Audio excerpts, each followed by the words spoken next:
जय माता दी दोस्तों, स्वागत है आप सभी का आपके अपने चैनल खुशहाल ज़िंदगी में। आज की वीडियो में मैं बात करूंगी धनतेरस की। हमारे हिंदू धर्म में धनतेरस की भी उतनी ही अधिक महत्वता बताई गई है जितना कि बाकी पर्वों की बताई जाती है। धनतेरस का त्यौहार प्रत्येक वर्ष कार्तिक मास के कृष्ण पक्ष की त्रयोदशी तिथि को मनाया जाता है। इस वर्ष यह त्यौहार 2 नवंबर को मनाया जाएगा। हमारे शास्त्रों के अनुसार इस दिन भगवान धन्वंतरी, जो कि भगवान विष्णु के अंशावतार हैं, वह समुद्र मंथन के दौरान हाथ में अमृत कलश लेकर प्रकट हुए थे। इसलिए इस दिन भगवान धन्वंतरी की पूजा का विशेष महत्व बताया जाता है। साथ ही इस दिन कुबेर तथा माँ लक्ष्मी की भी पूजा की जाती है और इसी के साथ इसी दिन से दिवाली का त्यौहार शुरू हो जाता है। मान्यताओं के अनुसार धनतेरस के दिन घर में नई चीज़ें लाने से, इनकी खरीदारी करने से घर में लक्ष्मी तथा कुबेर का वास होता है। इसलिए धनतेरस के दिन लोग अपनी अपनी क्षमता अनुसार बहुत सी चीज़ों की खरीदारी करते हैं और इस दिन भगवान धन्वंतरी, कुबेर तथा माँ लक्ष्मी की पूजा करते हैं। इस दिन यम के नाम से भी दीपदान करने का रिवाज है, जिसे हम यम दीप के नाम से जानते हैं। कहा जाता है कि धनतेरस के दिन जिन घरों में यमराज के नाम का दीपक दान किया जाता है, यानी कि दीपदान किया जाता है, उस घर में कभी भी किसी भी सदस्य को अकाल मृत्यु का भय नहीं सताता। देखिए, अब ये बात तो सबको पता है कि धनतेरस पे सामान खरीदे जाते हैं, नई नई वस्तुएं लोग अपने घर पे लाते हैं, लेकिन इनमें भी कुछ ऐसी सावधानियां हैं जो आपको बरतनी चाहिए, नहीं तो आपको इसका उल्टा प्रभाव देखने को मिल सकता है। ऐसा नहीं है कि आप कुछ भी अपने मन से लेकर आ गए धनतेरस पर और आप उसकी पूजा कर लेंगे और आपको लक्ष्मी की प्राप्ति हो जाएगी। आपको धनतेरस की खरीदारी धनतेरस के जो नियम बताए गए हैं हमारे शास्त्रों में, उस अनुसार ही करने चाहिए। कुछ ऐसी वस्तुएं हैं जिनको आपको धनतेरस के दिन अपने घर पे नहीं लाना चाहिए।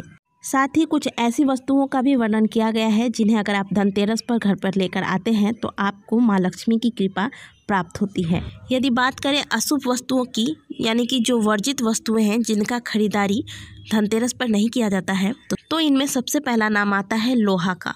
धनतेरस पर भूल से भी इस लोहे का सामान नहीं खरीदना चाहिए, क्योंकि लोहे को शनि का कारक माना जाता है और ऐसी मान्यता है कि धनतेरस के दिन यदि लोहे की खरीदारी की जाए तो इससे दुर्भाग्य आता है। इसके अलावा इस दिन स्टील, एल्युमिनियम या फिर प्लास्टिक की चीज़ों का खरीदारी ना करें। काले रंग का परहेज करें। गांठ बांध लें कि जो भी आप खरीदारी करेंगे उसमें काले रंग की कोई भी सामग्री नहीं होनी चाहिए। इस दिन शुद्धता का विशेष ख्याल रखें, मिलावट वाली चीज़ों से बचें। कहा जाता है कि धनतेरस के दिन में जो भी सामग्री हम खरीदते हैं उसे धन के रूप में लाते हैं और साल भर में माँ लक्ष्मी की कृपा से उसकी बरकत होती है।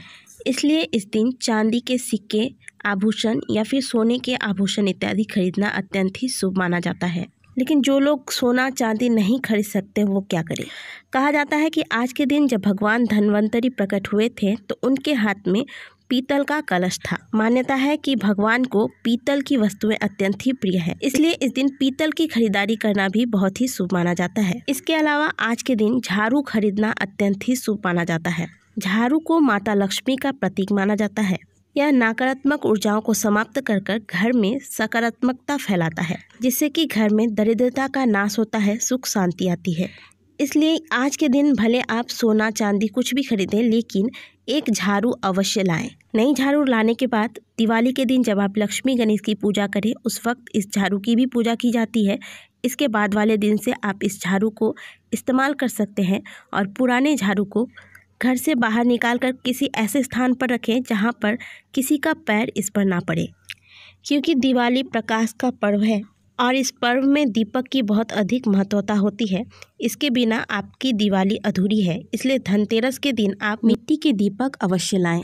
देखिए दोस्तों, हमारे भारतवर्ष में ऐसे बहुत से लोग हैं जो सोने चांदी के आभूषण खरीदते हैं, हर प्रकार के यत्न करते हैं, लेकिन कुछ ऐसे भी लोग हैं जिनके लिए दिवाली का कोई मतलब ही नहीं रह जाता है, क्योंकि उनके पास धन की कमी है, वो सोना चांदी खरीदने में सक्षम नहीं होते हैं। तो ऐसे में आप 5 रुपए का धनिया बाजार से खरीद कर लाएं और यह धनिया दिवाली के दिन माँ लक्ष्मी के चरणों पे चढ़ा दें। यह एक बहुत ही पुरानी परंपरा हमारे हिंदू धर्म में चली आ रही है।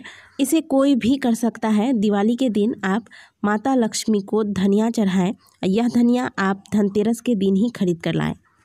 अगले दिन यानी कि दिवाली के अगले दिन धनिया आपको धनतेरस को खरीदना है, चढ़ाना दिवाली के दिन है और दिवाली के अगले दिन इन धनियों को आप अपने घर के किसी गमले में या फिर घर के सामने अगर कोई स्थान है तो वहाँ पर छिड़क दें और इसे आप सींचें। ऐसी मान्यता है कि यदि यह धनिया हरा भरा स्वस्थ घना होता है तो आपका आने वाला साल माँ लक्ष्मी की कृपा से अच्छा बीतेगा।